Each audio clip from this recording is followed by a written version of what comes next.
Hey guys, happy Tuesday. Yes, Tuesday in full effect already, right? Welcome to the Fox 5 Live Zone. I'm your host, Guy Lambert. Thank you so much for joining us. Some of the stories we're following this afternoon. It's now been 12 days, well, really 13, since the federal surge got underway. And now, after more than 12 days, a murder has now occurred. We've got the latest. Hey, we're talking about men in certain positions. What positions am I making reference to? Well, positions that they're most likely to cheat. It's a part of our Tuesday Talkers. We'll break it down for you. And speaking of cheating, dear God, Mother Nature doing just that. Picture perfect, cheating in every way, form, and fashion. But don't let me tell it. How about we bring Caesar in for a little weather right here on the Live Zone? Good to see you, my friend. And Mother Nature really has cheated in a great way on a positive side. It really has, Guy, and you know what? Mother Nature continues to just give us all of this little fall taste. I love so we're it. just cheating on summer right now with a little bit of fall. That's exactly what we're doing, it. you know? But hey, let's just get right down to it. Let's talk about what we need to know, right? All right, so Tuesday is not as breezy. You know, those northwest winds yesterday weren't too terrible, but still continued to cause us a little bit of some issues going in towards part of what we really had going on. But in general, you'll still notice that it is a quite comfortable day. And these comfortable temperatures will continue to hang with us as we head in towards not only just this week, tomorrow, but also the rest of this week. And that's going to be really fantastic for us. Now that my magic weather machine is finally working, there we go. See, plenty of sunshine also in store for us. And then fall-like temperatures, not only just through this week, but also going into the long weekend. Wow. So that's going to be perfect for any barbecues that you want to have out there. We are seeing a very dry pattern for today. Thanks to that high pressure system, it'll allow for temperatures to mostly hang in those 80s and 70s for us. So very comfortable. Again, a little taste of fall. This morning was quite nice, and we're going to continue to see those types of mornings over this week. So another great day. Winds less breezy again, between 5 to 10 miles an hour instead of that 10 to 15 we saw on Monday. And again, lots of sunshine still hanging with us.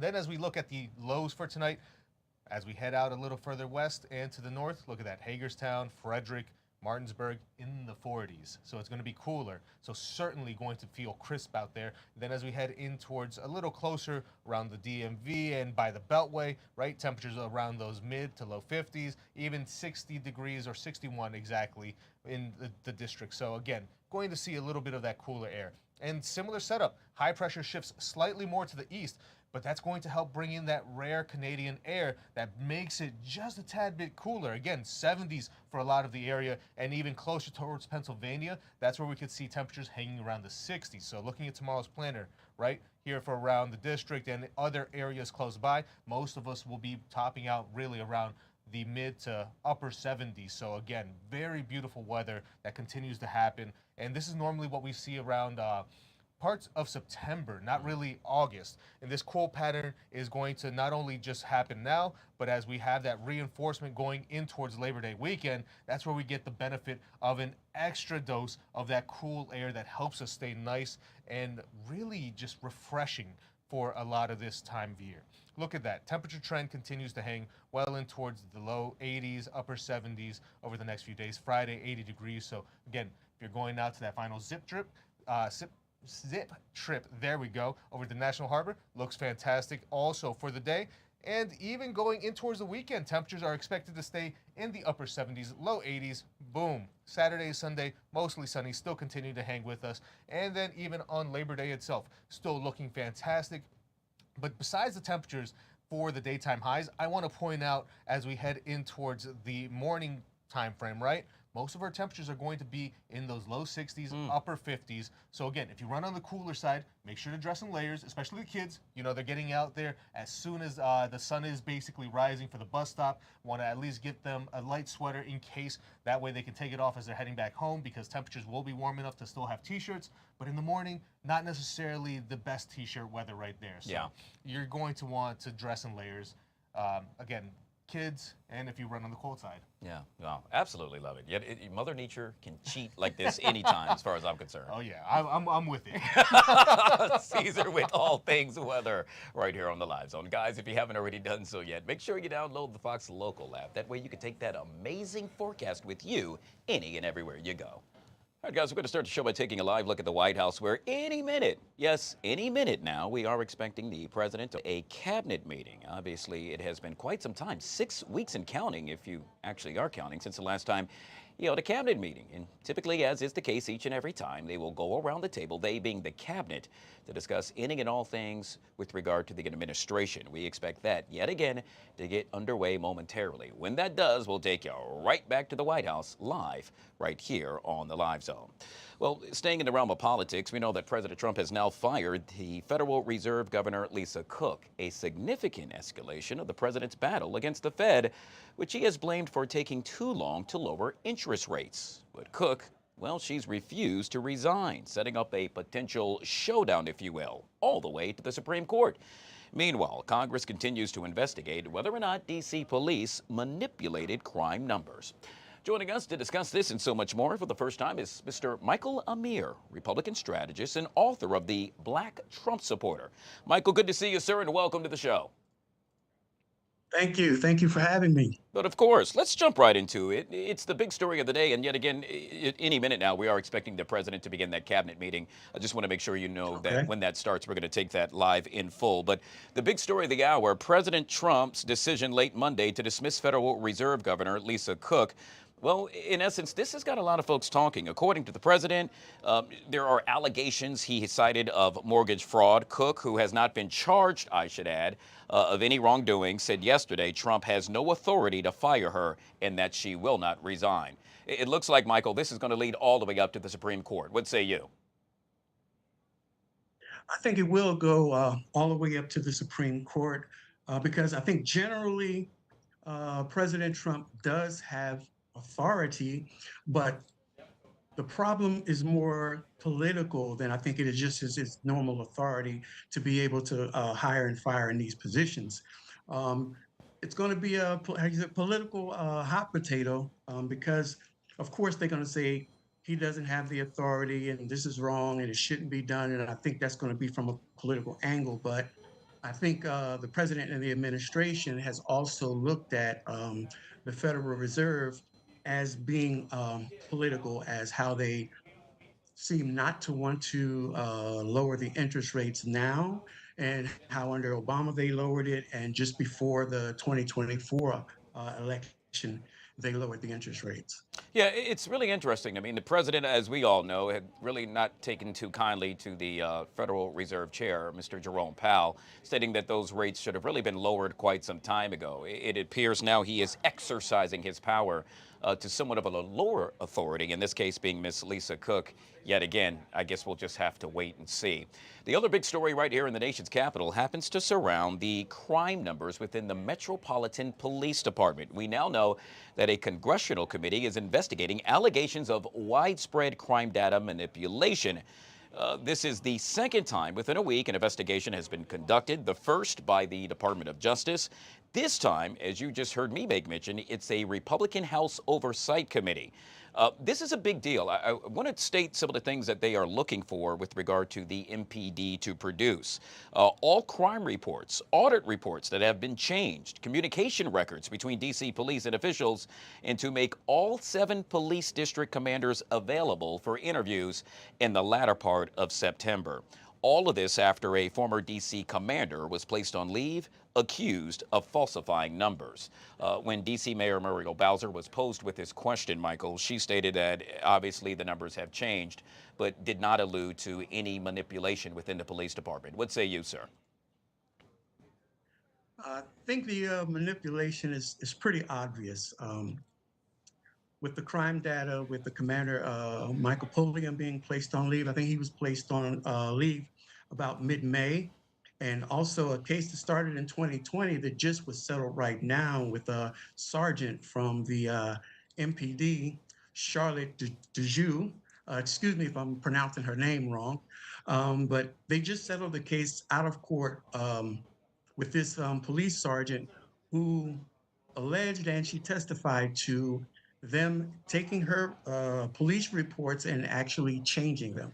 And from some of her testimony, this has been widespread. It's not isolated cases. It's pretty widespread, and I think a lot of people know. They would say some of the superiors would come on the crime scene and immediately start downgrading.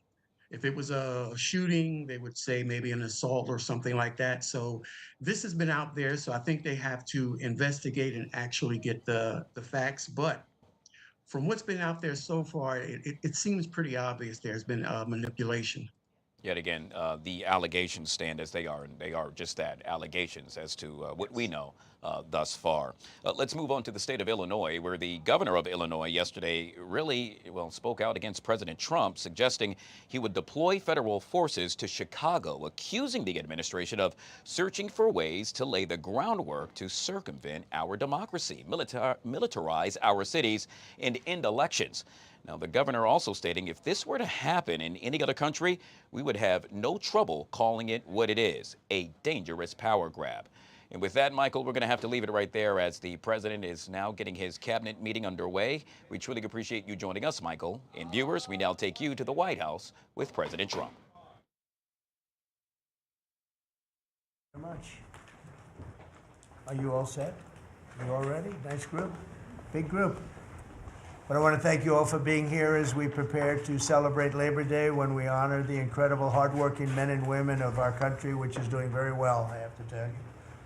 Every policy of the Trump administration is designed to lift up the American worker, promote great-paying blue-collar jobs, and to rebuild the industrial bedrock of our nation. It's also obviously for great defense. We have the greatest military in the world. We rebuilt it largely in my first term. Some of it was stupidly given away to Afghanistan. For what reason? Nobody can figure that one.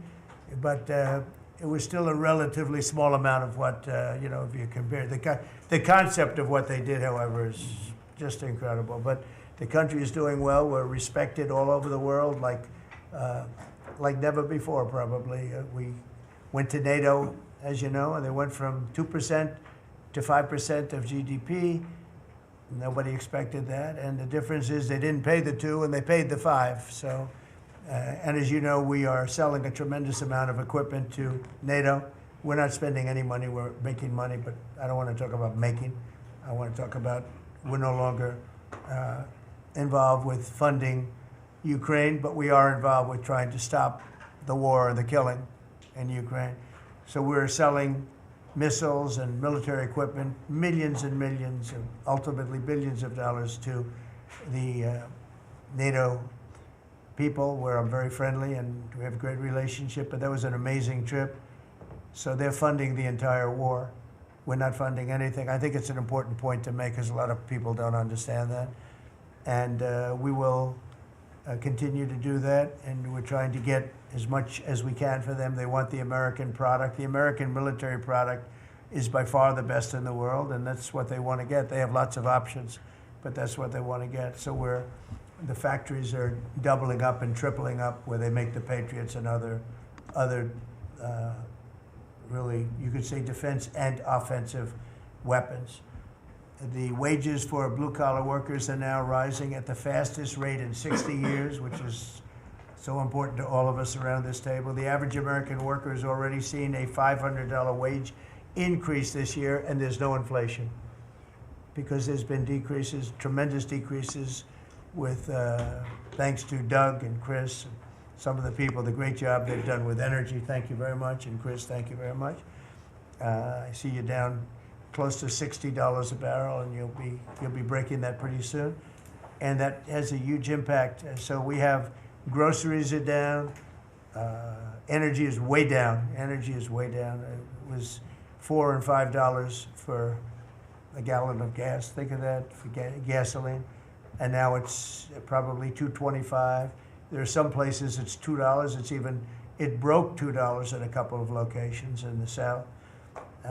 In places like California, where they charge such high taxes, it's higher, but it's still much lower than what it was a year ago. So energy's way down. Groceries are way down.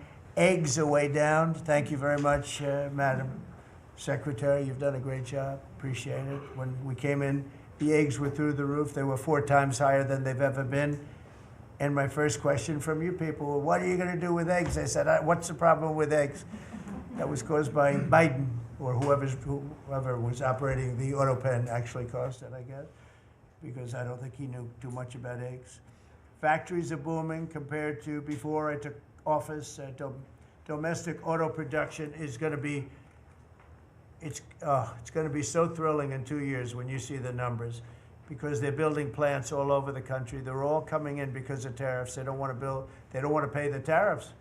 And if they build their plant here, they don't pay the tariffs. And they're pouring into our country, and you know about AI and you know about other, but the auto plants, you know, that's the good old-fashioned stuff that I love. The auto plants are pouring into the United States of America. They're coming from Mexico, they're coming from Canada, and they're coming from Europe, all over Europe. And it's been pretty amazing. So factories are booming. And when they actually open, you know, right now they're booming in terms of construction. This is something given to me by Mark Zuckerberg. And you'll see, this is AI now. These are, I never understood. I said, well, you know, because I built shopping centers, and for $50 million, you can build a very nice shopping center. So I never understood when they said $50 billion for a plant. I said, what the hell kind of a plant is that? But when you look at this, you understand why it's 50 billion. So this is one he's building in Louisiana. That's Meta, Facebook, as people understand it to be. But look at that, that's the size of Manhattan. So that's superimposed over the island of Manhattan. It takes up a big part of Manhattan. I think they say 81% of Manhattan. So these are big things, and they're going up. A lot of them are going up now. I don't know that big. Actually, Mark is building 4 of them, and others are building similar places. And when these things open up, I'll tell you what, our country, we're leading China now in AI, substantially leading China. And the reason is because we're letting them build their own electrical facilities. We would need double the energy that if you take all of the electricity that we produce right now in this country, you'd have to multiply it times 2 or maybe 3 times. So 3 times more than we have right now for everything, to operate your toaster and everything else, okay? 3 times more.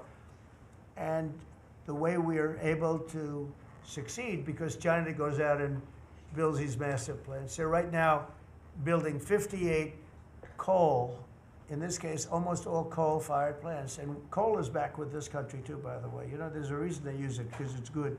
It works for them. And we call it clean coal. We don't call it coal, we call it clean, even very clean coal. But we have coal going up, we have nuclear going up. Nuclear is very much in vogue now. It's safe and inexpensive and great. We don't allow windmills. We're not allowing any windmills to go up. I mean, unless there's a legal situation where somebody committed to it a long time ago, we don't allow windmills.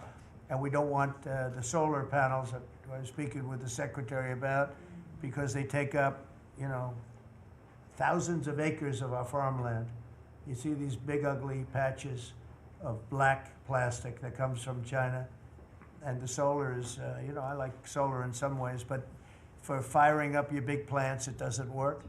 It's very unstable, but it really takes up your farm. The farmers are saying, you know, they're building these massive blotches in the middle of the fields all over the country. It's so crazy. It's so crazy. So we're not heavy into that at all. And windmills, we're just not going to allow them. They're ruining our country. They're ruining everyone. If you look at, I hate to mention countries, but you look at the UK, what's happened at UK, they have energy costs have gone through the roof. It's because of wind. They want to do everything, close up the northern parts of the country. They have oil, it's tremendous. And they closed it up, and they've been building windmills all over the place. And I tell them, you're my friends, but man, you're gonna have a bad awakening very soon. It's gonna be very bad. They're ugly, they don't work, they kill your birds, they're bad for the environment. And if you look at them from a house, your house is worth less than 50%.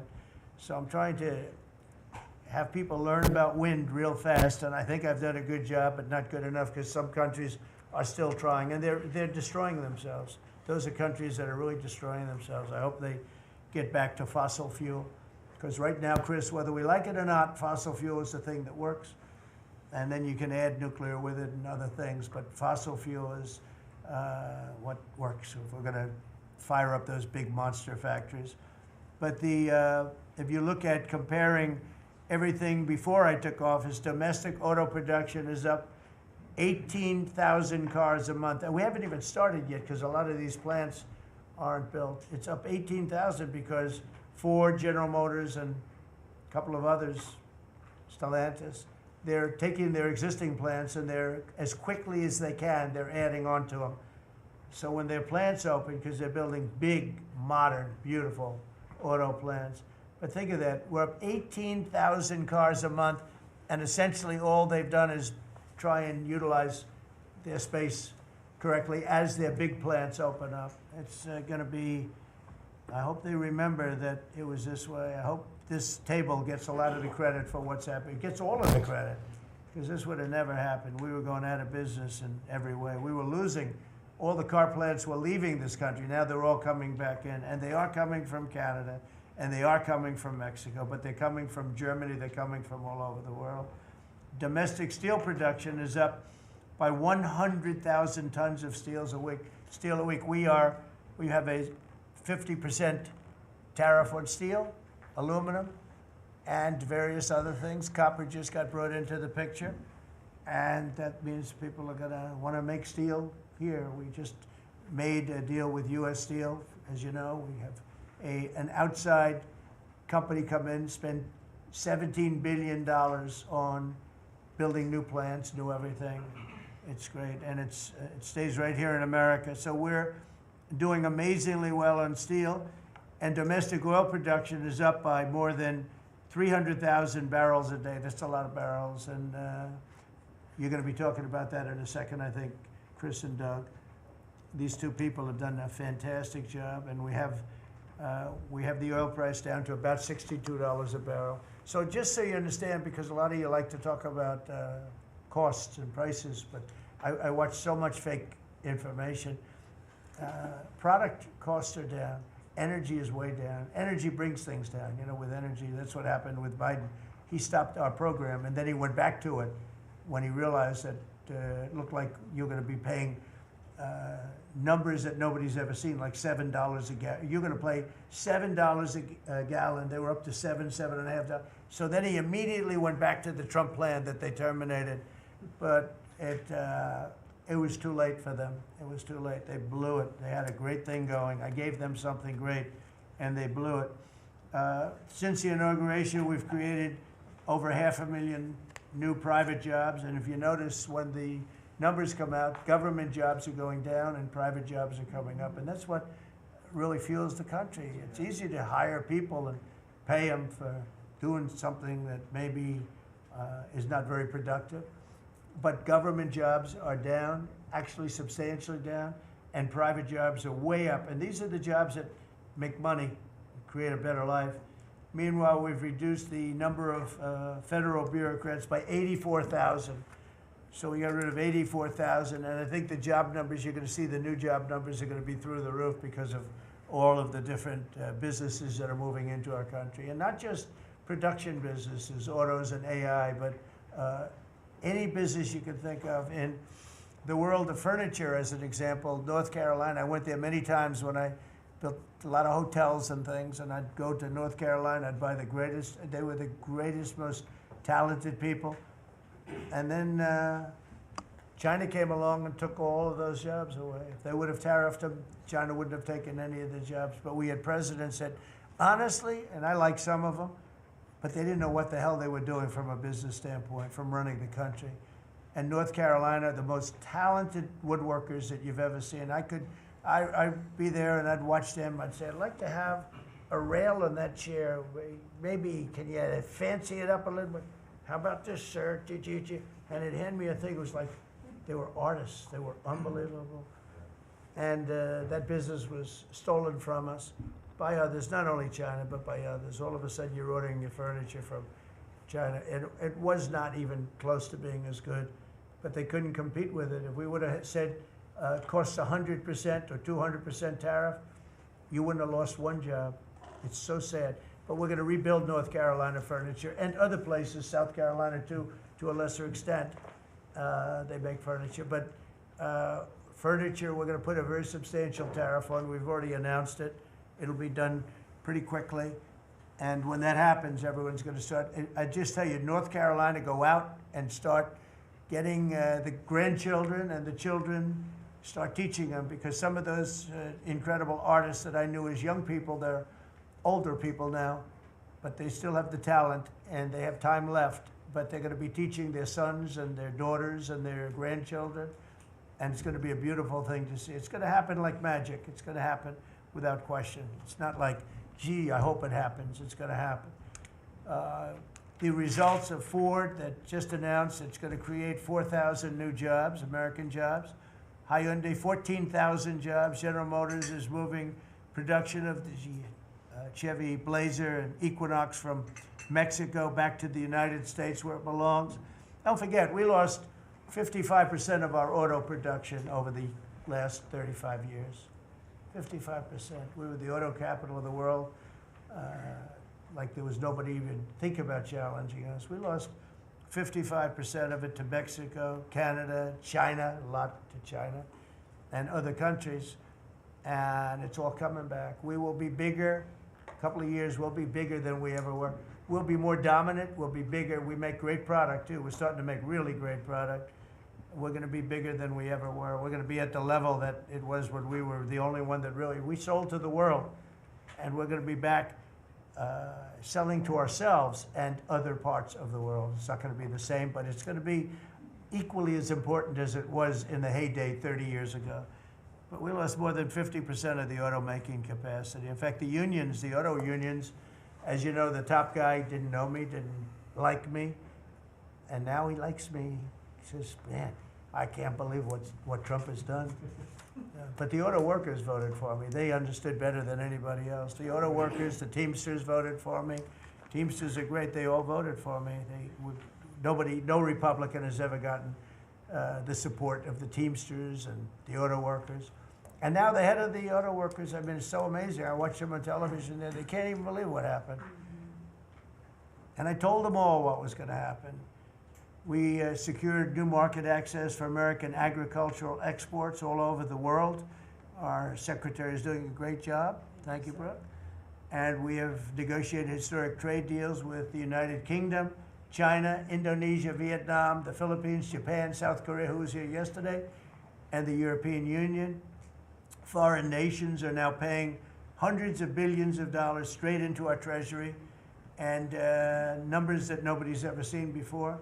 As you know, we made trade deals with a lot of countries, and many of those countries, just to be able to sit at the table, are paying us hundreds of billions of dollars. We made a trade deal with the European Union. They were rough on us for a long time, and now we have a very good deal. We made that with them. Trillions of dollars is coming into our country. Trillions. Far beyond billions, trillions of dollars. Wouldn't you say, Scott? Yes, sir. And in a short period of time. They have to buy $750 billion worth of our energy product. Energy is great. We have more than anybody else, and we're using it. But the European Union is a done deal, and Japan is done. And, I heard there was a problem with South Korea, but we met yesterday, and they're done. We didn't do anything. We just kept the same deal.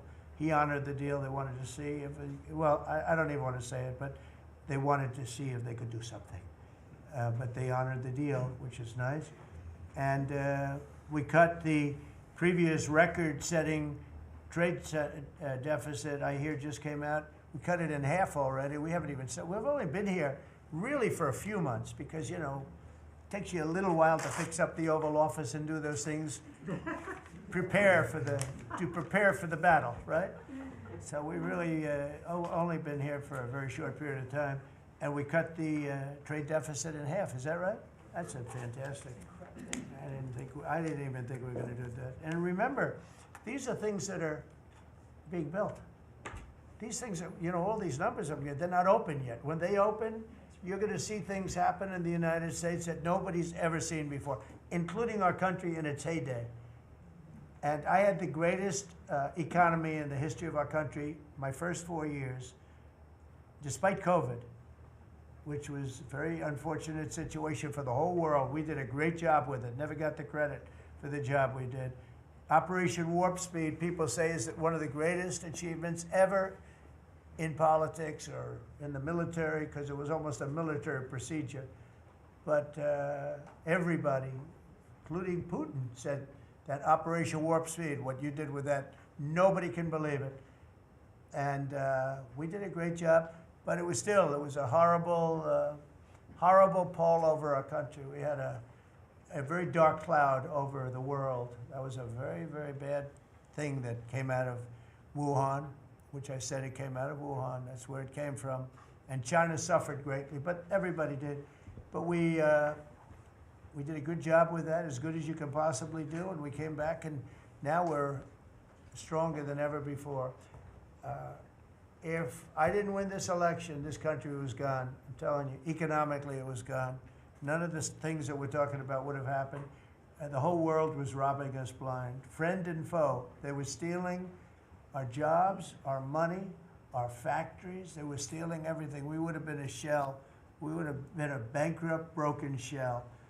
And that's the way it is, but we're doing just the opposite. Stronger than we've ever been. Last month, in a landmark achievement, I also proudly signed the largest working class tax cuts in American history. So the bill that, I'm not going to use the term great, big, beautiful, that was good for getting it approved, but it's not good for explaining to people what it's all about. It's a massive tax cut for the middle class.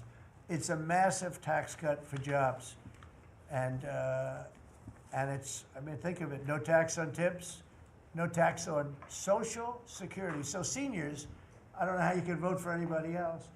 And, you know, just think of that. And no tax on overtime. So you work overtime, you don't have to pay tax on overtime. That's good. The Democrats don't know what they're going to do. So they have, like, this soundbite. You know, they have all these sound bites. They send it out. I don't know. Some guy sends out a word, and everybody uses it, including the fake news. Some of you are here right now. I'm looking at you. And it's death. They use the word death. No, it's actually life. It's almost like a newborn life. It's not death. That's their soundbite. The bill is death. It's not. We strengthen Social Security. We strengthen Medicare, Medicaid. The job we've done on Social Security is, if the Democrats got in, Social Security is over because the country's going to fail. There won't be any Social Security. And I made that pledge to you. We're going to take care of Social Security, Medicare, Medicaid, and we're doing that in spades because the country is becoming so successful again. And it hasn't been this successful. I think in the end, it will never have been this successful. I don't think it'll even be close with what's happening. Every American is seeing a tax cut as a result of the bill. The average police officer will keep an extra $1,000 a year at least in overtime, and the average waiter or waitress will keep nearly $2,000 extra in the fact that they would have had to pay that kind of money on tips. And I never realized that the government was so strong on that, but waitresses, waiters would tell me that the government would go after them. Like, it was horrible. That's how it all started with me. It just was incredible. And the biggest thing was, again, the $4 trillion that they found. They said, well, that was nice. They should have announced it. I could have told them that. And I don't know. It should be simple. But a lot of people didn't understand it. Actually, a lot of good people didn't understand it. But now they're saying, you know, Trump was right. They'd never seen anything like this. And I don't know what it is, Scott. They didn't understand what we were trying to explain to them was going to happen. Everybody's moving back to the United States because they don't want to pay a tax. If they're not here, they have to pay a tax. And it didn't seem that complicated, but it's working at a level that nobody can imagine. You know, this is working $4 trillion, but that's a big number. It's a number that nobody ever heard of before. But 4 trillion is exciting, but that's nothing compared to what's happening because these places haven't even opened yet. Some of them haven't even started hiring yet. They're under construction. So it's construction jobs, but it's not the big number, and the big numbers, when they open, they're going to be very successful. It's a revolution. We're also working on things to ensure that the awesome power of artificial intelligence is used to benefit all Americans, including American workers and also American children. In that spirit, our wonderful First Lady has just announced a presidential AI challenge. It's going to be a very good challenge, I can tell you. She's put her heart into it. which will inspire the next generation to stay on the cutting edge of this vital technology. This is the new internet, the new computer, the new television, the new everything, all put together in one. This is why when I show you a picture like that, I mean, I show you this. This is a factory superimposed over the island of Manhattan. And you have many of them being built right now all over the country, or soon to start, some of them. Some of them have started. This one has actually started. That's in the great state of Louisiana. But the First Lady is working very hard on this, and it's an important initiative. And Melania, when she puts her mind to it, nobody can do better. There's nobody. So every young person should go to ai.gov to learn more, ai.gov to learn more. And you'll see it's a great challenge. I think it's going to be a very modern kind of a challenge that involves AI, which is very exciting to people. So I want to thank her, raise a lot of money for children. We're putting America first, and we're going to be putting the America worker first. And you know, the Republican Party has picked up 4 million new people, 4 million. The Democrats have lost 2.5 million. Other than that, they're extremely happy. No, they're very depressed. They're very depressed. And their new box that they've fallen into is crime. There was a consultant on one of the shows this morning I was watching. I thought he was very good. He's a Democrat consultant. And he was screaming, no, no, don't let him do this to you. Don't let, it's another trap. It's another trap. What he's talking about, like men playing in women's sports. They said that's an 80-20. No, it's a 97-3. It's 97-3. Like transgender for everybody. They fought for it. They're still fighting for it. I saw a guy today, a politician that you all know very well, fighting like hell for men playing in women's sports. You don't understand. They're human beings also. Well, I agree they're human beings. But you can't have a 7-foot guy playing basketball with the women. You know, just one of those little problems in life. And we all have our place. It's okay. I've got my place too. But this guy's screaming, it's another trap. And this is the worst of all. He said, because this is crime. Trump is saying he's against crime and they're for crime. No, he's going, it was funny. No, it's a trap. Don't do it. And then I saw this poor, stupid Chuck Schumer, the guy. He looks like he's aged 100 years. And I don't like getting into looks. You know, looks don't mean anything, right? When you're in politics, looks don't matter. I look at Pam, I would never say she's beautiful because that'd be the end of my political career. Laurie, secretary. But I will tell you, this is the best of all. And they're going to fight me. Like this slob of a governor you have in Illinois. This poor guy got thrown out of his business by his family. I know the family. I was partners with the family. Nice family. I like the family, but he was no good. They threw him out. He's governor of Illinois. And he goes about Trump, we don't need his help. Chicago is the worst. These places are really bad. Crime in D.C. was the worst it ever was. You know, they make up stories. Crime in D.C. was the worst ever in history. And now, over the last 13 days, we've worked so hard. We've taken so many, there are many left, but we've taken so many criminals, over 1,000. I watched a man from Maryland who said to me, I mean, sir, you're the greatest president. You're doing an unbelievable job. What a great job. Governor Moore, has anyone heard of him? Mm-hmm. He's another hopeful for president. I don't think so. But I met him, and I didn't realize it was on camera. Did you see they caught him on camera? I was at a game, I don't know, like the Army-Navy game or something. And I met him in a hallway. And as usual, you do your job very well. One of these great cameramen had it on tape. But I met this gentleman. I never met him before.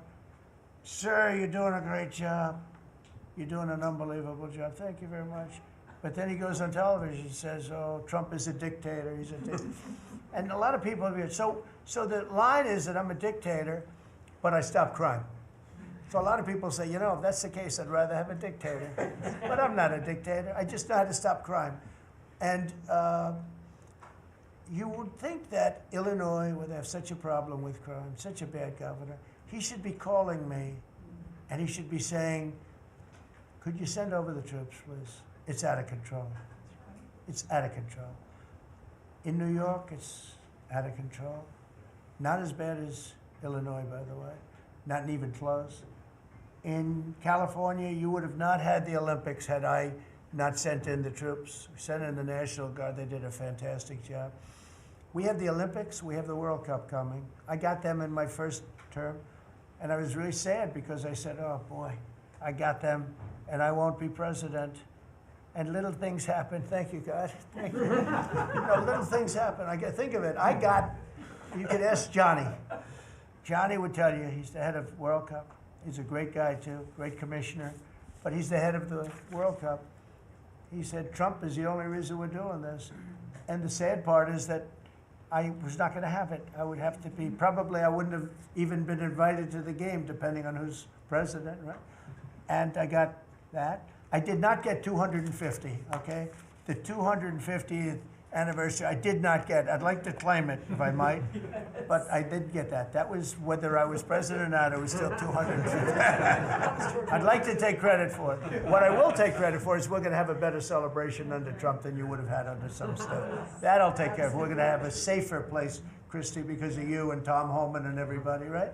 But, so we have 250 coming up. We have the World Cup coming up, which is like having 45 Super Bowls. And we have the Olympics coming up. So we're going to have a very exciting 3.5 years remaining. We're going to have a very exciting, it's going to be done properly. So I just want to tell you, our country's in incredible shape. Our military is strong and powerful and respected. We had some fantastic decisions from the Supreme Court that let us put the people into the military and other businesses that are best for the job, as opposed to some woke reason that was killing our country. That was a very strong, very powerful. You can now go into a company based on your ability, as opposed to being forced in based on some factor that cannot make our country great. That was a big decision, very, very big decision. And we've had a lot of great decisions, and we've all made some great decisions sitting around this table. I want to thank Scott. Unbelievable what's happening financially with you and Howard. And Vice President's involved in everything, and he's been great. And Marco has been, really, I think you're born for this job. I don't think you should ever run for another office. I don't think you should, really. You're so good at this. He is so good. And everybody likes him, everybody likes him. But everybody, much more importantly than I think you would say, is respect. They respect Marco. They respect all the people around the table. So what I'd like to do is, I'd like to go around the table. You seem to like it. Your audience seems to like it based on ratings. And I want to mention, about crime, because we have a young lady here, Iris, of Epoch Times. You're Iris, aren't you, huh? And I heard you were very savagely mugged in the city, and I'm not going to let that happen under this administration. That was last year. And would you like to mention what happened? Of course. So first of all, thank you, Mr. President. Do you want to listen to this? For having me here to share my story to the room and to the broader public. My name is Iris Talman, White House correspondent for NTD, the sister media of the Epoch Times. So more than 2 years ago, it was a Saturday morning in broad daylight. I was on my way to work, and a young man with a black ski mask pointed a gun at my face and threatened me to hand over my phone, my wallet, my laptop, and everything else. And when I refused, he used the butt of his handgun to strike me across the face, in the cheek, or what some people call pistol whip me, before running away. And that has deeply traumatized myself and my family. Ever since, I've never dared to walk in the street of DC at night, ever, and my family was extremely worried. So, Mr. President, thank you so much for what you're doing right now, because such incidents involve not just me, but also my family. If he had shot me, I could have died right there in the middle of nowhere without my families or my friends knowing at the age of back then, I think 23. Right. Just starting my career here in DC without even starting a family. But now I'm very blessed to have this opportunity to stand before you. And you probably think he's going to pull the trigger because these are animals that don't know what the hell, they couldn't care less. The pulling the trigger to him is a very minor event, and I'm sure he's done it before. So how did you, and you did refuse to give it, which would probably, maybe somebody would say that was not the right decision, right? Right. But you refused, but I understand that. And then he hit you real hard. Yes. It's really amazing that you weren't shot, though, isn't it? I'm very blessed. And that's why having this opportunity to stand here to share my story today, one, I'm very grateful for God for allowing me to still survive to this day, but also to Mr. President. Thank you for now making DC safer for us, for our families, for my parents, on my behalf of my parents, and now my baby on the way. Thank you so much.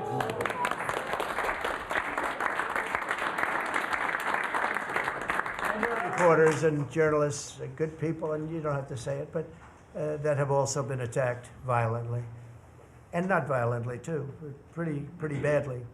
But, and I bet you see a big difference in the streets right now. And this is only 12 days, but people are telling me they're going out to dinner now. They haven't, I told the story of my friend, but I have a lot of friends that are going out to dinner all the time now in DC, and they weren't doing it 12 days ago. They would never even think. One of my friends went out 5 times. It was 4 times the last time I told. Now it's 5 times. He said, I love going out to dinner, and restaurants are starting to open again. A lot of them closed because, nobody wanted to go into a restaurant. Nobody wanted to get to a restaurant or even sit in the restaurant. But you see a big difference now, don't you? I do. I do pass by Union Station every day on my way home, and I do feel a lot safer seeing the trucks right outside, seeing the National Guard troops members right outside. It does make me feel like I'm hopeful about DC again, and one day hopefully we can raise our family here. Thank you very much. That's nice. And those are tough too. Those are not politically correct troops. We don't have politically correct anymore. We have tough guys, tough people, including some tough women. But we have tough people, and when you look at them, I'll tell you, they showed one scene where a bunch of Tren de Aragua guys or whatever, maybe MS-13, maybe MSDNC, okay? Because to me, they're worse. I think they're worse. MSNBC maybe is worse than Tren de Aragua. Real scum, real dishonest people. But anyway, they went into this gang, I think it was Tren de Aragua, Venezuela, and they weren't nice to this group of people. The gang was calling them sir. Yes, sir. Yes, sir. Get out of here. Get the hell out of here. You're no good. Get out of here. And yes, sir. Yes, sir. Yes. These are people that beat up people all day long. And they're calling these soldiers, that's what they are. They're real soldiers. There's no games. I said, you don't have to be politically correct. And you know the way they used to spit in the face of the soldiers, with the soldiers standing like this? And you'd have some guy or some woman sometimes screaming at them from 1 inch away. They're standing there and they're told you cannot do anything. And they start spitting, actually spitting in their face. And I said, you spit, we hit. And they're totally authorized to do that, all of those things. But your story is great, and there are other stories here, but they don't have to tell them. But some people are ashamed to tell them. They don't want to tell them. But it was like a jungle. And it's not a jungle anymore. And it's going to get so good that this will be the safest capital there is. It'll be one of the safest places in our nation, anywhere.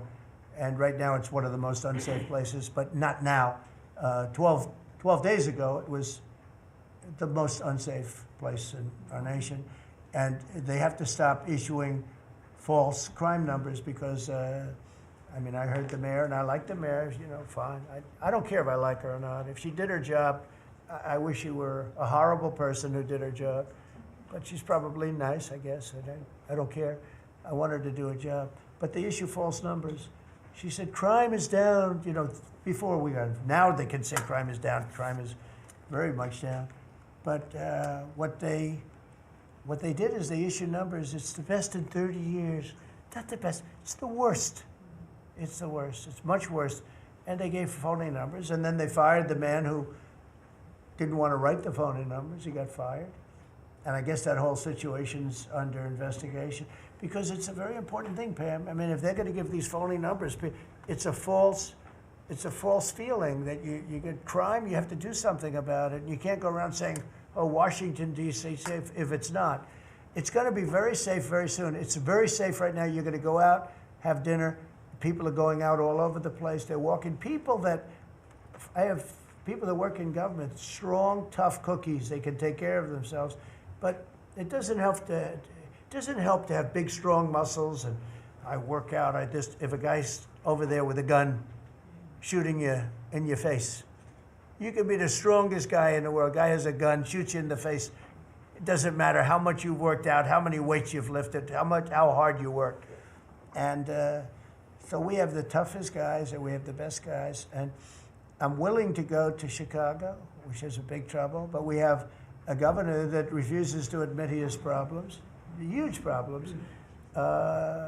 Baltimore, Wes Moore was telling me I want to walk with the president. Well, I said, I want to walk with you too someday, but first you got to clean up your crime because I'm not walking in Baltimore right now. Baltimore is a hellhole. And this guy, I don't even think he knows it. He's another candidate for president. Between him and Newsom, you got some real beauties, I'll tell you. But if we didn't go into Los Angeles, you wouldn't have the Olympics. In my opinion, you wouldn't have the Olympics. We went in, and the sheriff, the boss, said, thank God they're here. You could see his tape. He said, we were not able to control what was happening. That was the sheriff. And he said it loud and clear. And they're suing us for going in and cleaning up crime. And yet their own sheriff said, on the first or second night, he said, we could have never handled. That was going to be, you were not going to have the Olympics or the World Cup, because that would be, there wouldn't be anything left. They shouldn't have lost 25,000 houses. The water was turned off from the Pacific Northwest. And I was after them in my first administration, turn on the water, turn it on. Nobody could have believed this could have happened. But they had no water in the fire hydrants. They had no water in the sprinkler systems that people put up in their ceilings. There was no water. And yet we have tremendous amounts of water. They send it all into the Pacific Ocean, trying to protect a certain little fish. It's not doing well because it doesn't do well without water either. And it shouldn't be a protected because it shouldn't be a protected species. But I think that's actually just an excuse. I actually think these people are sick. There's something wrong. So we send hundreds of millions of gallons of water a day into the Pacific Ocean. They turn a valve, and the valve heads out, and we turn the valve back. I actually had to do it using force. We turned the valve back, and now they have water, but not as much as they should have, because they should, and I'm telling Gavin Newsom by this conversation right now, turn the rest of the water on. Turn it on. So things are done that are so sad in this country. Lack of common sense. I like to say the Republican Party is the party with common sense. We're smart, we're sharp, we're this to that. They're smart, but they're radical left people. And they can't help it. They're very smart, but they're radical left, and they're destroying our country, but they're not going to destroy it anymore. So we picked up millions of people in the Republican Party. They lost millions of people, and I think we're going to do very well in the midterms. And I just want to say one other thing, and that's medicine. The cost of medicine all over the world is much cheaper than the United States because for years the world pushed us around, including our friends. And you go to Germany, you go to England, you go to different places, and you go to a store, and it's sometimes 10% of what we pay in the United States because they said, nope, we're not paying any more. You charge the United States. This went on for 25, 30 years. And I invoked favored nations. I said, I want to pay the same as they're paying.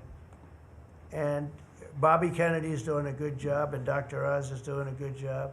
And I asked them, I mean, other than the basics that they're doing on autism and other things, which we got to solve that problem because it's crazy what's happening, it's out of hand. But this is the most important thing that can be done is favored nations, Bobby. And we're not talking about a 25% cut. or 50. We're talking about a 1,500% cut, because people go to Europe to buy drugs and they come back with drugs, prescription drugs, normal, not, I don't mean the bad drugs, I mean prescription drugs, because you can buy them for 10%, 15%, 20% of what. So they're going to go up in price. And I told the countries, and I get along good with all of them. I mean, you could ask I get along good with all of them. But I said, you know, I told them, I said, you're going to go up a little bit because it's the world. It's the world. So more people in the world than we have. We're going to go down a lot, and they're going to go up a little. And it's called equalization. We're going to have equalization. So we pay the same price as the lowest drug sold anywhere in the world. And I think, Bobby, that's going to happen pretty soon. The companies are ready for it. They had to go for years. I was with a very great gentleman from Eli Lilly. I think he's an incredible executive. I mean, I'll mention the company and I'll mention him because we had this argument my first term, and then we had it in my second term. In my second term, I wouldn't stop until I won the point, and he threw up his hands. He says, you're right, I can no longer defend it. I can no longer defend that a pill that's made by Johnson & Johnson in a factory, in the same factory in the United States versus a place in Europe or other places, including Canada, by the way, you could buy it for 10% or 15% or 20%, the cost of what we're paying. Well, we'd pay 5, 6, 7 times more money. He said, it's the hardest part of my job, defending that. I'm not going to do it anymore. I'm saying that we have to get down to business. And that's a great company. He's done a great job, and I appreciated it. And it really broke the ice because they were sending, well, we have to do research and development. Well, you have to do it for Germany and all these other countries too. Well, they think the United States should bear it. I mean, I heard this stuff and I finally said, it's over. Now, you have to have somebody that can get these countries to do it. I told them, if you don't do it, we're going to charge you a 25% tariff on everything you send into our country. That's much more money than what we're talking about. Then we have to get the drug companies to do it, and they'll do it because we have tremendous power over the drug companies too. So we're going to get it done. I just hope we get it done fast, Bobby, because this thing should go fast. But we're going to get, the cost of medicine is going to be 1,000%. Think of that. Not 2%. And I'll just tell this last story. When I was in my first term, in my last year, I was so proud of myself because drug prices went down for the first time in 28 years under my administration. You know how much it went down? 1/4%. And I was so proud of that. And I held a news conference, I think you'll be able to find it, congratulating myself and my administration because for the first time in 28 years, drug prices went down 1/4%. That little tiny, but it still went down. And I thought it was great. And then I realized, you know, it's a very complicated business and formula. You got to be very smart. I said, we're really getting ripped off by the whole world. The whole world is ripping us off. And what happened is I got on this kick, and I got the drug companies to agree, and I got countries to agree. And they're not agreeing because they think I'm a nice person. They're agreeing because I will put charges and costs and tariffs onto them that will be many times more than what they're going to be paying. So the companies are there and the countries are there. And we got to get it done, Bobby. We got to get it done. And we're going to have the biggest price of it. Now, that's going to lower Social Security, Medicare, This is going to lower everything because drugs go for everything. It's going to have the biggest impact, I think, of anything that can possibly be done. But your costs are going to be going down for medicine, for prescription drugs, will be going down at levels that nobody ever thought possible. And that's going to happen in a matter of a very short period of time. And we're all set with the countries, and we're all set with the companies. That's all you need, the two. And the middleman gets cut out. Under this scenario, the middleman doesn't exist anymore. That was the other thing. They always blamed the middleman. I said, who are the middlemen? Nobody knew who the middleman was. You know, That's right. They had the most complex formula. It was genius, but they didn't get away with it. So I'm counting on Bobby. Do you want to start, Bobby? Maybe we'll start with you. You can start with that and then go on to what we're talking about. We are deep into MFN negotiations, most favored nation status negotiations with 14 companies. Howard Lutnick is a breath of fresh air, and I think he's going to help us get across the finish line with the leverage that we have from tariffs. They're smart.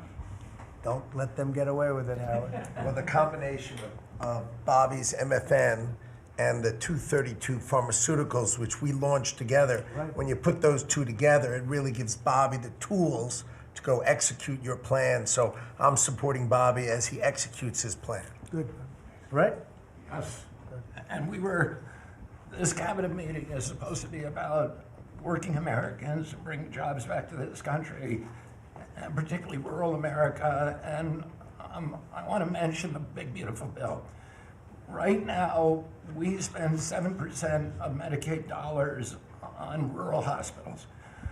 So they're getting the short end of the stick. It's about $19 billion a year. Under the Rural Transformation Program, we give them an extra $10 billion a year. So we're raising an infusion of cash to rural hospitals and rural communities by 50%. It's going to be the biggest infusion in history, and it's going to restore and revitalize these communities. And we can't survive as a nation if we don't honor our rural communities, which are the source of our values, our virtues, our character, our economy, our food. And you are bringing that back. You are bringing those communities back. I wanted to talk, because you mentioned the wind farms, we now have an interdepartmental coalition, a team, which is Doug Burgum and Howard Lutnick and Chris Wright and Pete Hegseth. We're all working on this issue. And Lee, sorry, Lee. We're all working together on this issue. We're meeting together. There are right now 11 wind farms planned that were launched during the Biden administration. Between Maine and Virginia, it's 1,130 towers. These towers are twice the size of the Washington Monument. The blades on them They're are massive. It's so crazy. the Go ahead. blades are 350 feet long, one blade. One of these blades blew up on Nantucket last summer, and the water was filled with shards of glass, of sharp glass, so it's dangerous to swim. They had to close the beaches, but they have indemnified themselves so the local communities can't sue them.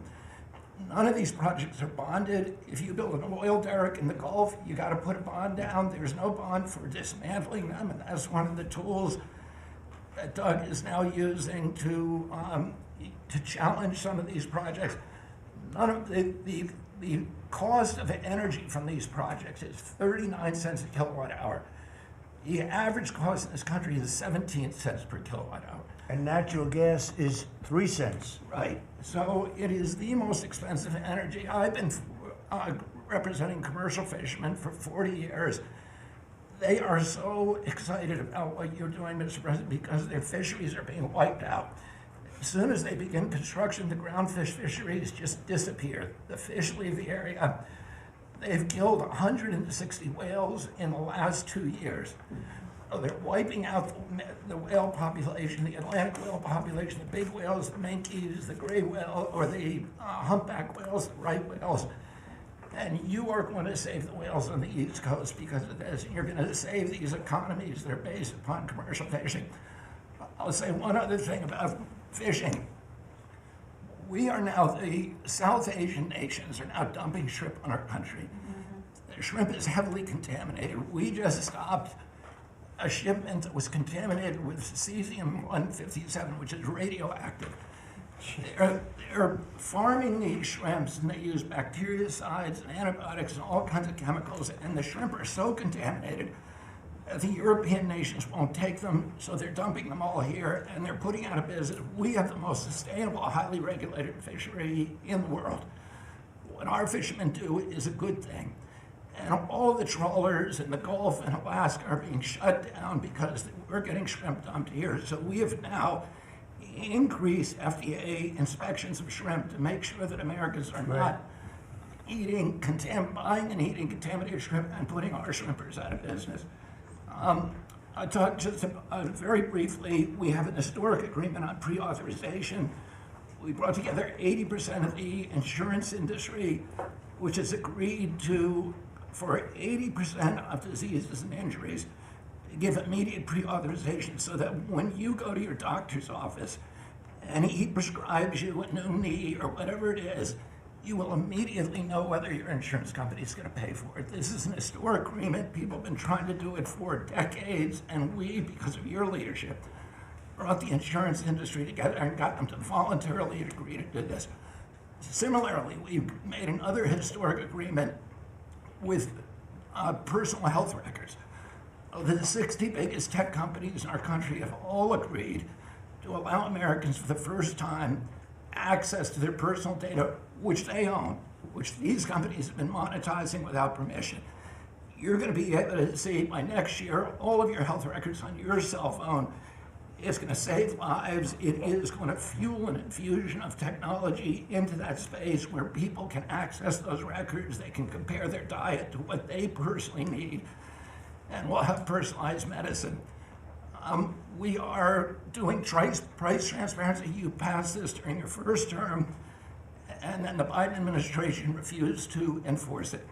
We've now brought at HHS, under your leadership and my leadership, more enforcement actions than during the entire 4 years of the Biden administration. Right. So we're going to have that kind of price transparency. I'm working with Linda on forcing medical schools. And the MCATs, the people who administer the MCATs, the people who do accreditations, to put nutrition into medical school education. Right now, 25% of the doctors in this country do not feel competent to give nutritional advice. 70% of diabetes cases can be reversed or ended if you just change people's diets, and the doctors don't know how to advise it. They only know how to prescribe the drugs. We're going to change that, so if you come out of a medical school under the Trump administration, you are going to know about diet. And then finally, most importantly, the Pete and Bobby Challenge. I want to give an update. Pete got, or I got 5 minutes and 48. It's 100 push-ups, 50 pull-ups, and you try to do it within 10 minutes. I got 5 minutes and 48 seconds. Pete beat me. I'm still bitter at that. 5 minutes and 25. The cabinet leader is Scott Turner. You beat me. Your arm. That's You good. got 5 minutes and 15 seconds. I'm waiting for reports from the rest of the cabinet. The only exemptions currently existing is if you can hit a 50 at Bedminster, which President Trump did with Bryce and DeChambeau, so he's the only one exempt in this room. Everybody else. That's great, Bobby. Bobby, autism, if I could, I don't want to go too long because we have a lot of people, but the autism is such a tremendous horror show, what's happening in our country and some other countries, but mostly our country. How are you doing on that? We are doing very well. We will have announcements as promised in September. We're finding certain interventions now that are clearly, almost certainly causing autism. And we're going to be able to address those in September. It's such a big day. I'm looking forward to that day because there's something wrong when you see the kind of numbers that you have today versus 20 years ago. And those numbers, what are those numbers, Bob? Well, in 1970, the biggest epidemiological study in history was done in Wisconsin. They looked at 900,000 children and they were looking for autism. They knew what it looked like. And they were very, very precise about it. And they found an incident rate of 0.7, in other words, less than 1 per every 10,000 children. Today, our most recent numbers are 1 in every 31 kids. It's probably actually much worse than that because California, which has the best collection system, is reporting 1 out of every 19 children, now American children, has autism, 1 in every 12.5 boys. So it's gone from less than 1 in 10,000 in 1970 to 1 in 12.5 boys. Think of today. those numbers. So there has to be something artificially causing this, meaning a drug or something. And I know you're looking very strongly at different things. And I hope you can come out with that as soon as possible. We will. So 1 in 10,000, and now it's 1 in 31 or 34 or 12 if it's a boy. Can you imagine that? 1 in 12. That's for a boy. On average, 12.5 boys. It's not even believable that that could be. And that was 1 in 10,000 not so long ago. I've been hearing these numbers, and they get worse and worse every year. There's got to be something. I think there's nothing, including favored nations and everything else, there's nothing that can be, if you can find out the reason that that's happening, and I know we're gonna do some things. I think we maybe know the reason, and I look forward to that press conference, to be with you on that press conference. That's going to be a great thing. Thank you, Bob. You're doing a great job. Linda, how about it? And we want nothing less than $500 million from Harvard. Don't negotiate, Linda. They've been very bad. Don't negotiate. Go ahead. All that's working well. Mr. President, thank you very much. Since we are focusing today on Labor Day, and I know that Kelly and Lori are both going to echo some of the things that I'll say as well, we are really focusing, on our workforce. But what I'm finding with great joy around the country is that states really are being innovative and working more with middle schools and with high schools to make sure that we are having hands-on learning. There are pathways to jobs that are happening now. And if we see more and more of our community colleges working with our middle schools and our high schools, so that high school students are graduating not only with a diploma, but a certificate that they have worked with, perhaps with a Toyota or another company that is coming in, public-private partnerships. And they're learning on the job so that when they graduate from high school, they're ready to go into the workforce, because we know with all of these wonderful jobs that are coming back into the country, through AI, through just our normal jobs, that we need electricians, HVAC operators, etc. If we don't have this training, we're not going to have the workforce we need for all these wonderful jobs. So governors are really excited about this prospect. I've been now to several states and visited community colleges and tech schools with governors, and they're just all on board for getting this done. I think it's one of the best things that we're hearing relative to the job market. So we're just kind of focusing on that for today. So we're bringing education back to the states, to put it in a more simple fashion. We're going to let the states educate our children again. And we're rated out of 40 countries, we're 38, 39, or 40. So obviously, it's not working what they've been doing for the last 30, 40 years. And if you go back, the best are like Norway, Denmark, Sweden, some of the other, Finland, they're very highly rated. If you go back to just take a look at anything you want to do, you just look at us in the past. If we gave Iowa or gave Indiana or gave, and I don't say every one of them, a guy like Gavin Newsom's not going to do well. Certain states won't do well. But even California, you cut it up into sections. You have Riverside, you have this, you have that. You cut it into 5 sections. And, if you had a good governor, you'd be able to do well. But certain states will be able to compete with Denmark, Norway, Sweden, and everyone. It'll be just as good. So I figure you have close to 40 of those states. Mm-hmm.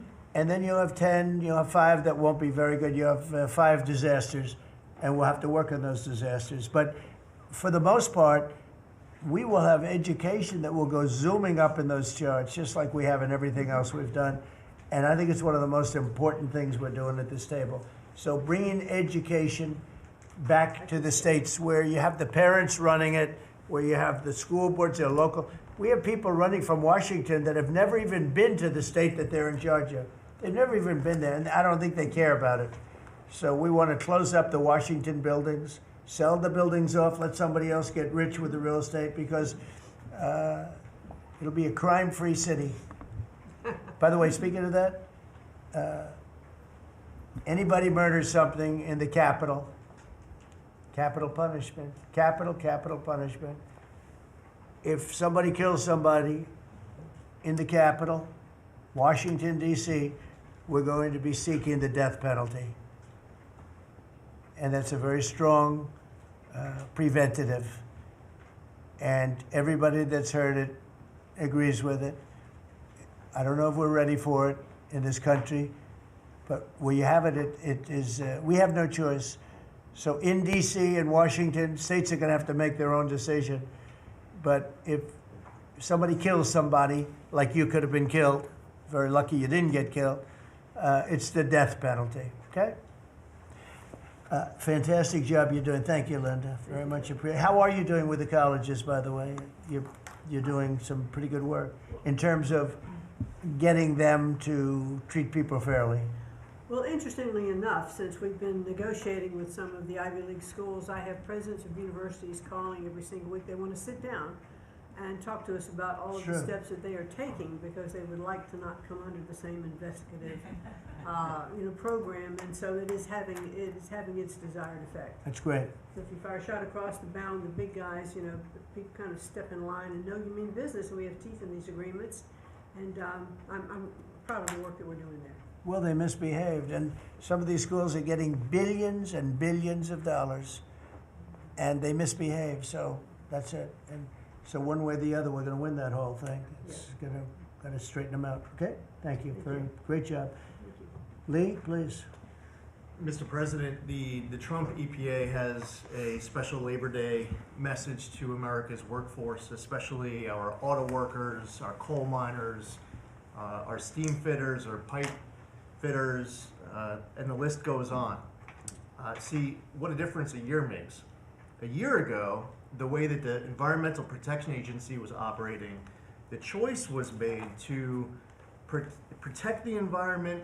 We would have to strangulate the economy. That's the way that the EPA operated for years. There was a binary choice. We had to choose one or the other. The Trump EPA completely rejects that. See, we choose to protect the environment and grow the economy. And a very special shout out to Russ Vogt and his team at the Office of Management and Budget. We give him a lot of work. He's happy to do it. Dozens of different deregulatory actions. We just announced a proposed rescission of the 2009 Obama EPA endangerment finding, all of the light, medium, and heavy-duty vehicle regulations that followed. It is the single largest deregulatory action in the history of the United States government. And when you add up the dozens of different actions that we have announced and that we're working through, in one agency in 1 year, we'll do more deregulation than entire federal governments have done across all agencies, across entire presidencies. And what we are accomplishing would not be possible if not for the support of the rest of this team you've assembled around this table. The well-oiled, well-wired machine at the White House, led by Susie Wiles, and the DCOSP, the policy shop, led by Stephen Miller, they have been amazing to work with. I was just in Iowa with Administrator Loeffler, who made an announcement with Secretary Rollins to reverse the deratement on diesel exhaust fluid systems. Mr. President, you said you wanted water flowing faster. Working with the Secretary of Energy, we've done our part to do that, to get gas cans flowing faster, to stop that annoying start-stop feature in vehicles. See, people out there might say, well, why are you focused on all of these little things? If it's little to you, it doesn't mean that it's not a very big deal for millions of other Americans. The charge was clear when you called me in November and you asked me to do this job. Clean air, land, and water for all Americans. Unleash energy dominance. Advance cooperative federalism, permitting reform, make America the AI capital of the world, bring back American auto jobs. What we are accomplishing now, again, wouldn't be possible if not for your leadership. I'm grateful to the American people for electing you and our amazing Vice President.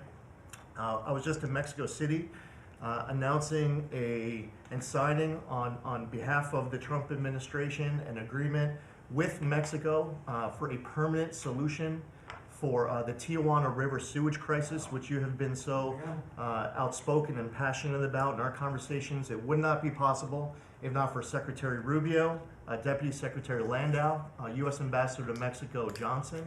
The team at the State Department has been incredible.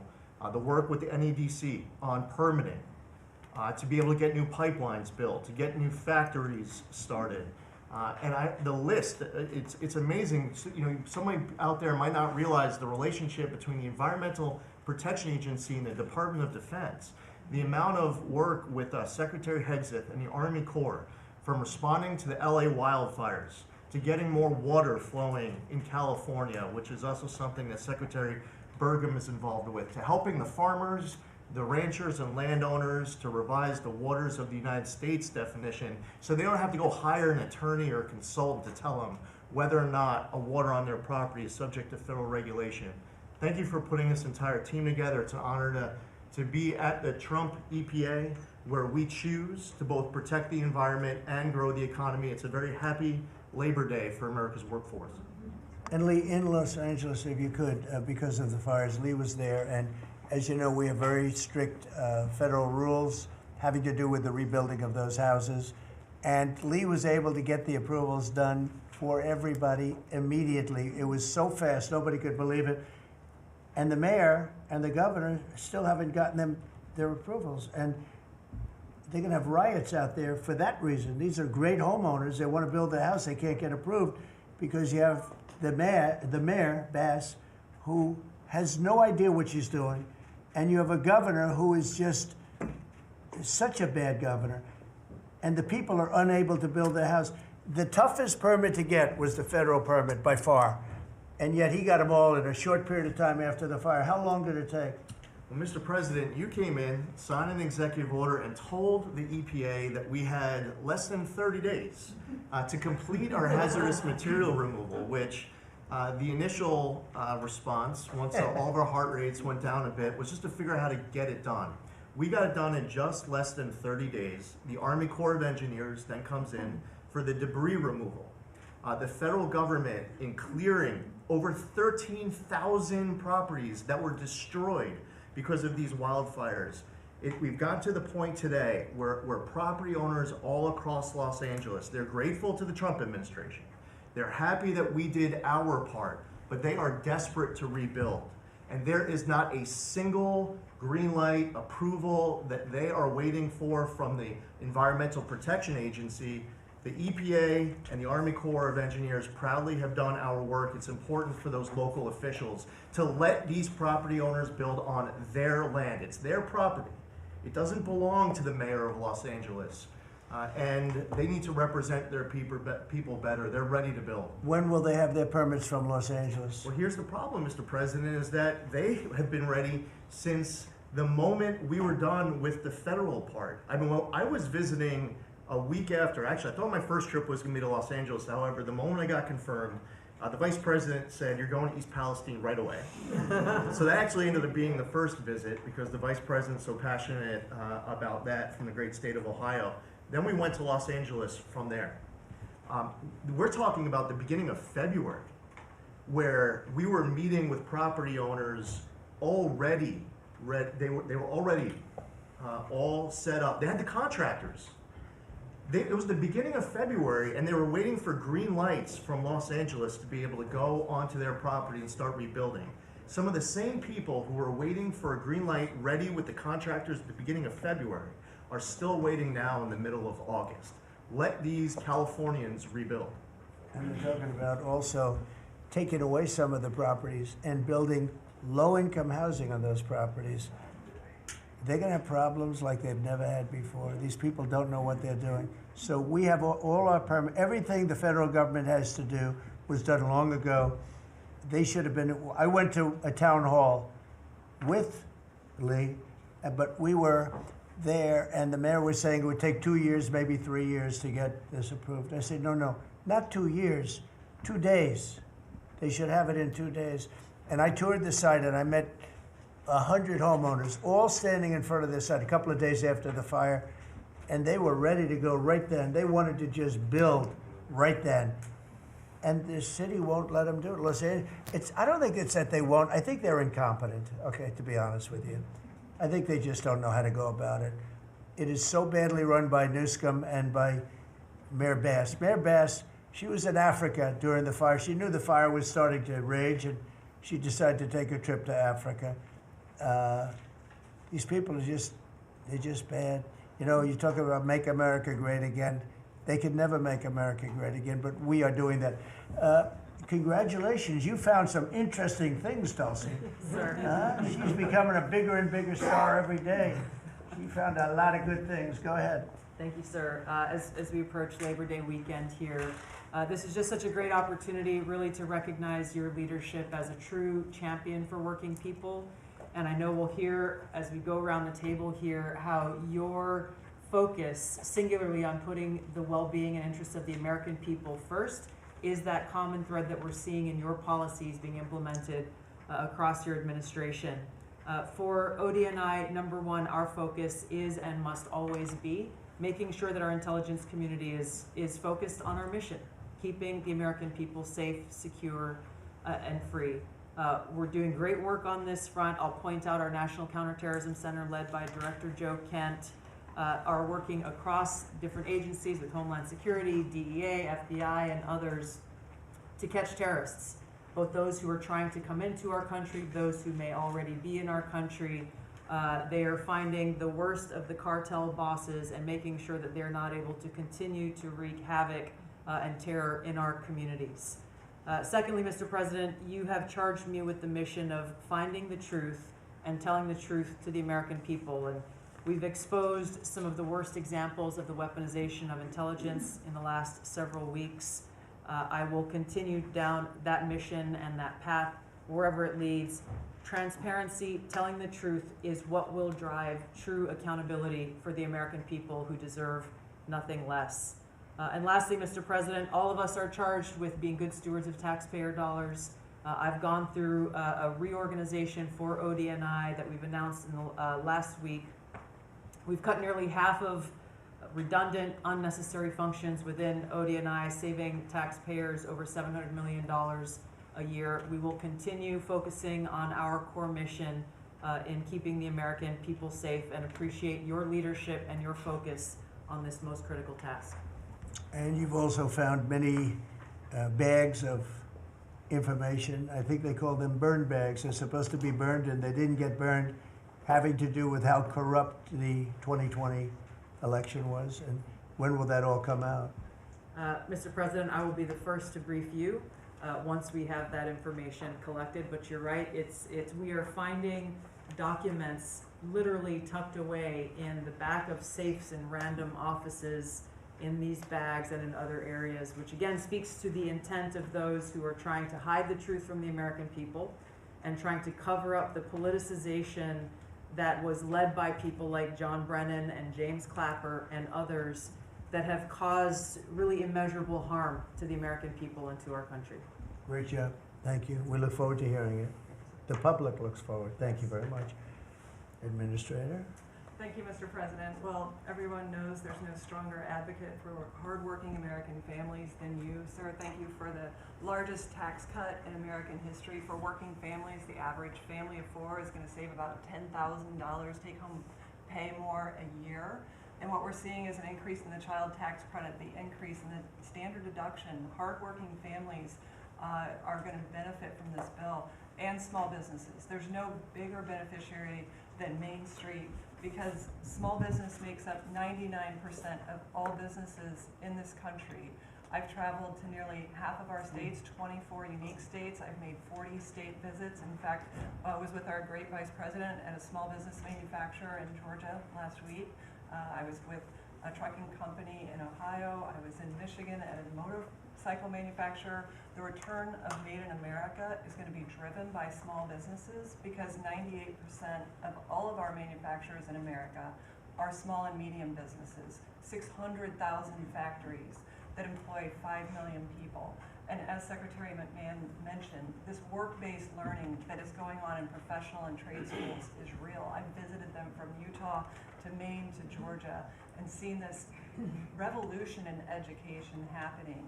So small businesses need skilled labor. Now that you solve for inflation, for the taxes, every Democrat voted for a $4 trillion tax increase on the backs of hardworking Americans. And so you prevented that.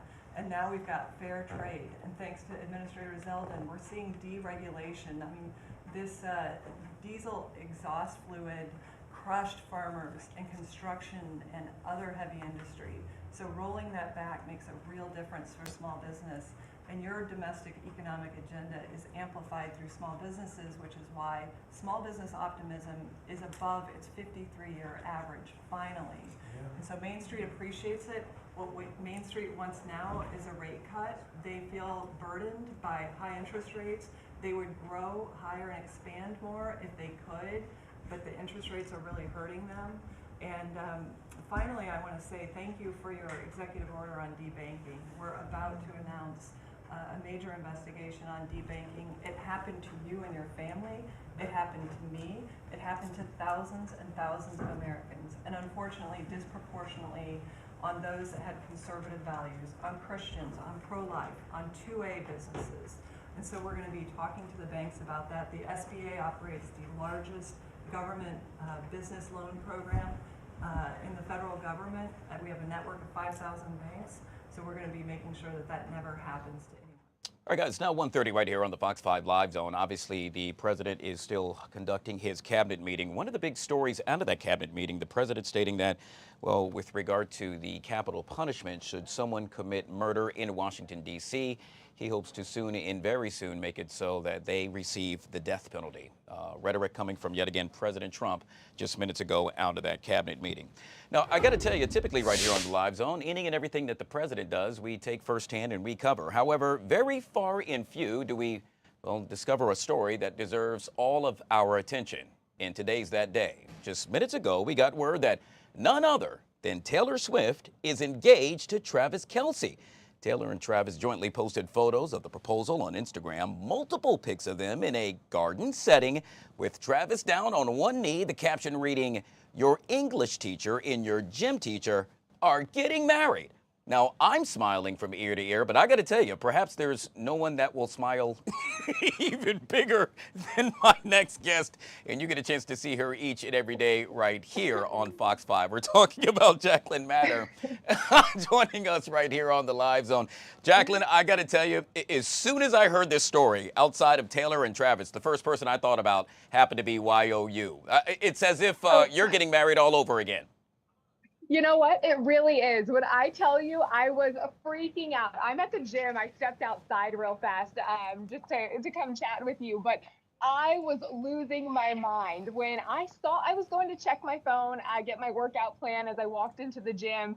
And I look at my phone just real quickly because I had a notification and I see the announcement and it had only been posted for like a minute. And I was like looking around, texting all my friends, blowing up every single group chat that I'm in. And I was like, is this real? Is this actually happening? And no one's getting back to me. And I'm like, hello, people, we have a crisis here. This is an emergency. And finally, people got back to me. And I was like, okay, I think this is real because this is from her actual account. But there was a brief moment I was like, is this a prank? Because if so, it's not funny. Yeah, it's just so cool. And obviously, I know it's all about Taylor Swift, but to align it with you as well, obviously, you are a newlywed. You just got married and are arguably, yet again, the biggest Taylor Swift fan on the planet. To know that you just got married and then, excuse me, several weeks and or a month or two later, Taylor Swift says, I'm engaged as well. It goes hand in hand, Jacqueline. Maybe she saw my photos in Iceland and she was like, I'm going to do that too. Honestly, there's a few theories out there and rumors that maybe they're already been married. I don't know. So the Swifties have already kind of thought maybe they were engaged. Maybe they secretly got married. I don't know if they would necessarily do this whole photo shoot if that was the case. I feel like they would have just come out and said like, hey, we're married. So I do think that this is the actual engagement. But yeah, I mean, what an honor to say I got married the same year Taylor got engaged. So we're getting some inside information, Jacqueline, with regard to how all of this came to be. According to those close to both parties, if you will, soon to be merged as one, they settled into a real rhythm over the summer. We're getting word that Taylor said, quote, Travis has the best personality and thinks that he is hilarious. And well, Jacqueline, it's no secret. In order for a relationship to work, it has to be more than just that attraction thing. It has to be a true relationship. And in her case, she thinks he's funny. Yeah, no, I mean, I think we saw a lot of that when we had the podcast with the Kelce brothers on their New Heights podcast. I think you could see really this genuine love for each other that they both had. And that's not anything we've really ever seen with Taylor before in the past, let alone have her open up as much as she did in that podcast. That really floored a lot of us Swifties. She used to be open several years ago when she was dating a few other people, but became very reserved, I would say probably in the past 10 years roughly. So seeing her open up the way that she was, you could tell she was very comfortable around Travis. You could tell that she loved him, he loved her. I mean, they just had this chemistry that was undeniable. So I'm just so happy for her. I love love. I will be honest, at first, like I said, I was just kind of freaking out because I was like, is this really happening? But then I went back and looked at the pictures, and one part of me was like screaming on the inside. The other part of me kind of teared up a little bit. And I know that sounds kind of dumb to cry over somebody that you I don't think know so. nothing nothing, this person doesn't know me from Adam, but still, it's just, I think I've grown up with her. A lot of her songs have resonated with me as I've gone through different stages of my life, especially when it comes to love life. I think that's why so many people resonate with her. But to see her finally get her fairy tale, if you will, she has so many different songs that kind of reference this fairy tale love that she's always wanted. So. Yeah, which leads me to my next question, Jacqueline, and that is, what do you think this new album that's set to be released sometime in the near future will actually now display as a result of us now knowing that, well, she's engaged to, as you stated, her long-last love? We know that, by the way, before you answer that insiders are stating that Taylor leaves him love notes, and it was the time they spent over the summer that solidified her knowing that she wanted to be with him forever. And I bring that up as well because you think about that tour that she just wrapped up, and you think about him playing in the NFL and both of them not really being able to be together as much, but well, apparently now they want to make it last forever.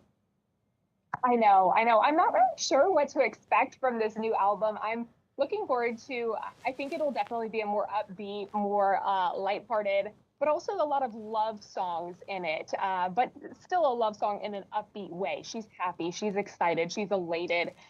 There are some titles that, some of the Swifties have kind of deciphered into maybe this one's related to Travis. I even, speculated the song, I think it was Father Figure.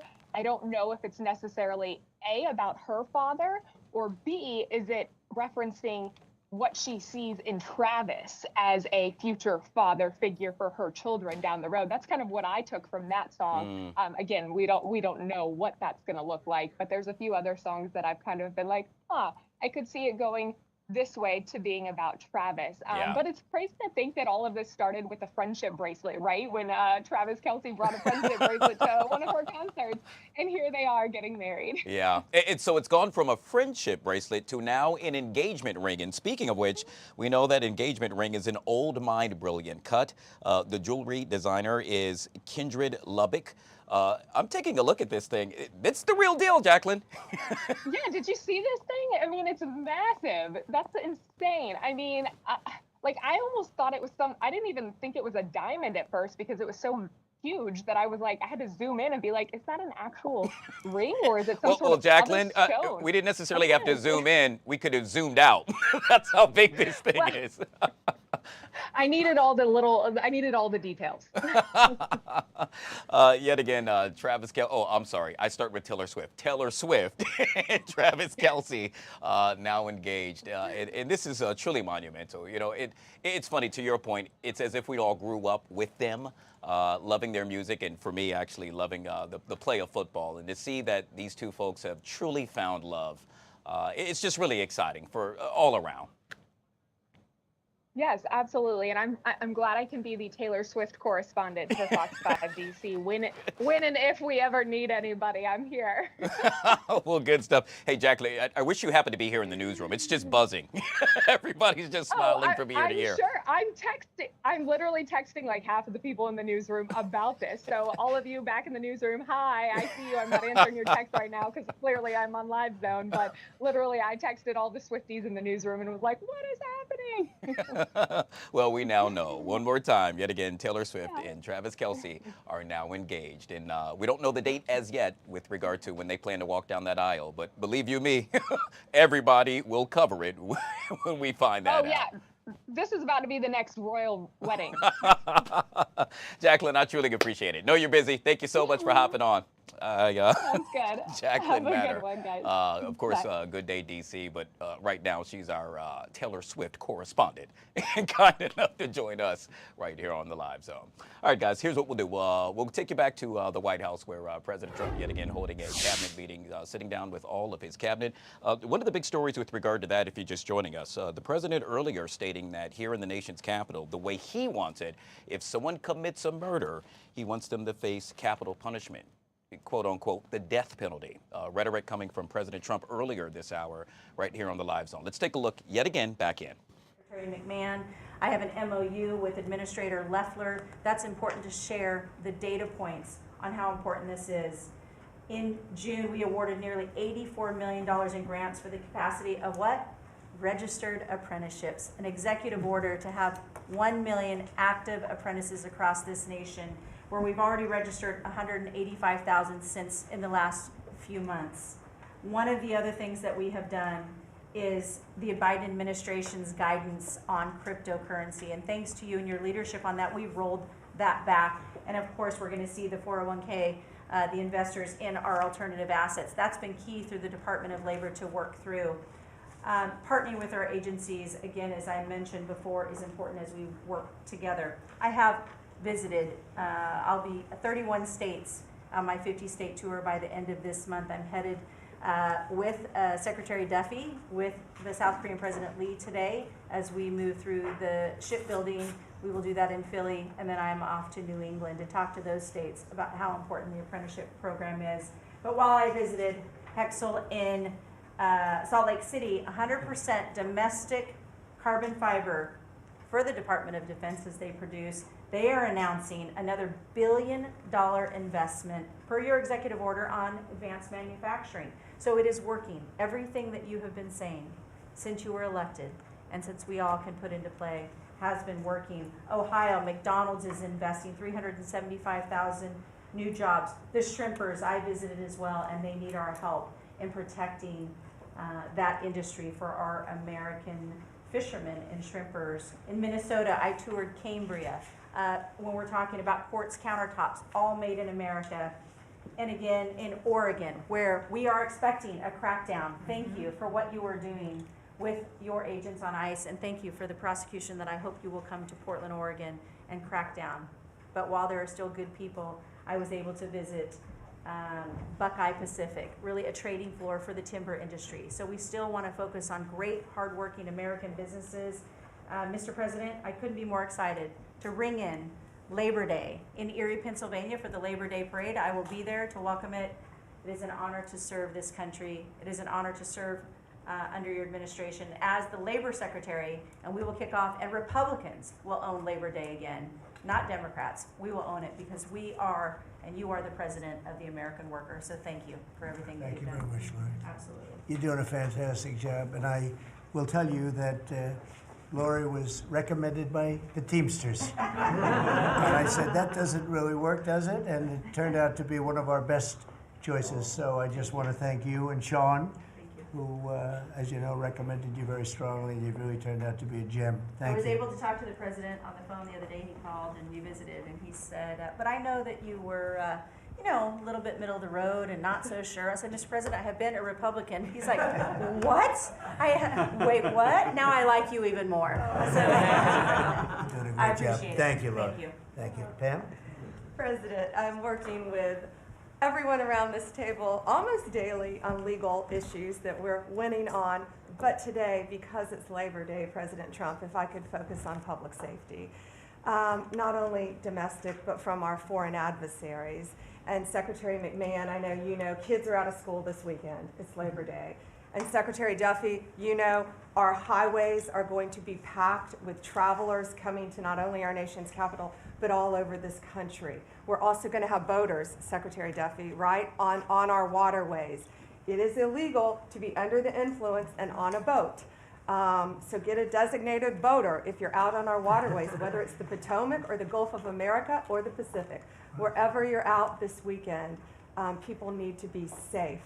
And on an international level, Secretary Rubio, thank you for all your help on everything we're doing, and everyone around this room. But yesterday, there was a big, big win. El Mayo pled guilty, and he was the co-founder of Sinaloa cartel with El Chapo. And there's even a Narcos Netflix series about these guys. Well, now we know the ending. He's going to die in an American prison. They are one of the worst, El Chapo and El Mayo, some of the worst narco traffickers in our world. And he will spend life in prison now. And that's so important because those guys and others throughout this country, throughout this world, have brought into our country drugs, cocaine, heroin, fentanyl, methamphetamines that's killing our kids. And we have to stop that. And that's what you've been doing not only in DC, but around the country at your leadership. And over the weekend, parents need to know, with kids out of school, with people out on our highways and on our waters, do not take a pill from anyone you know, don't know. Do not buy anything on the street. It could be laced with something toxic. We've seen so many fentanyl overdoses. And when you were here in DC, we showed you pictures of some of the drugs that had been seized right here in DC. President, they were packaged for children. Packaged for children. And people are dying from these around our country. So thank you, President Trump, for your leadership and for letting Americans know that it's now a safe place to go. But parents also have to know, college kids have to know, to be vigilant and not take this trash. Because you could be thinking you're taking a Xanax, an Adderall, anything, and it could be laced with something very lethal. So thank you, President Great Trump. message, Thank and you, you've been President Trump. fantastic this last 12 days in D.C. The job you and your whole group has done is, All of us. everyone's talking about it all over the world. I hate to have to talk about that, but we have to. It's becoming a very safe place again, and the work, I've seen how hard you worked the last, well, from the beginning in all fairness, but this focus on D.C. is so important for the country, so great job, and to everybody. And great job. President, it's a team around. We're all working hand in hand, side by side, all of our agencies together to make America safe and DC safe. And Iris, congratulations on your baby, and I'm so glad that you're safe now. Thank you, Pam, very much. Great. Mr. VP, would you like to say something? Yes, sir. I'll be brief, but I want to congratulate you and the entire team on all the things that have been accomplished. You'll hear about a lot of it. You've already heard some of it, but I thought it would be helpful, Mr. President, just to take stock, not just of what we've accomplished, what we will accomplish, but of the mess that we inherited, because I think it makes this first Labor Day a bigger and more special occasion. You heard, I think, Christie talk about this, that all of the net job growth under the Biden administration had gone to the foreign-born. Now that net job growth is going to American citizens who deserve opportunity in their own country. That's a great accomplishment. You'll hear, I'm sure, Scott talk about the success with tariffs. People forget that we inherited the largest peacetime deficit in the history of the United States of America. And now, because the president is not letting foreign countries take advantage of us, we're collecting hundreds of billions of dollars, trillions of dollars over 10 years in tariffs from countries and companies that were formerly taking advantage of the American people. You heard Pam talk about the public safety and the success that we've had there. I happen to believe that maybe the most sacred thing that we can deliver to American workers is the ability to live safely and comfortably in their own neighborhoods. Public safety is not just something that should belong to the wealthy, it should belong to every working man and woman in the United States of America. And because of the work of this administration, that is happening. And of course, Mr. President, you yourself talked about the inflation mess that we inherited under the Biden administration. Maybe the most striking and even shocking statistic of the Biden administration is that housing costs have gone up by 100% over the 4 years of the Biden administration, literally doubled, making the American dream of homeownership unaffordable. We've made great strides and great progress already, but to the American people who are listening, there's a lot more to do. We're going to keep on working hard at it, but it's an honor to do this job under the president's leadership and with this very great team that you've assembled. So we've done a lot, but there's a lot more work to do, and we're very cognizant of it. Thank you, sir. Great job. Thank you, JD. Scott? Sir, as we've said very often, economic security is national security, and our country has never been so secure thanks to you. You have brought us back from the edge. You have the overwhelming mandate from the American people. You're restoring confidence in government. topic that is on the front of everyone's mind, the Federal Reserve. The Federal Reserve's independence comes from a political arrangement between itself and the American public.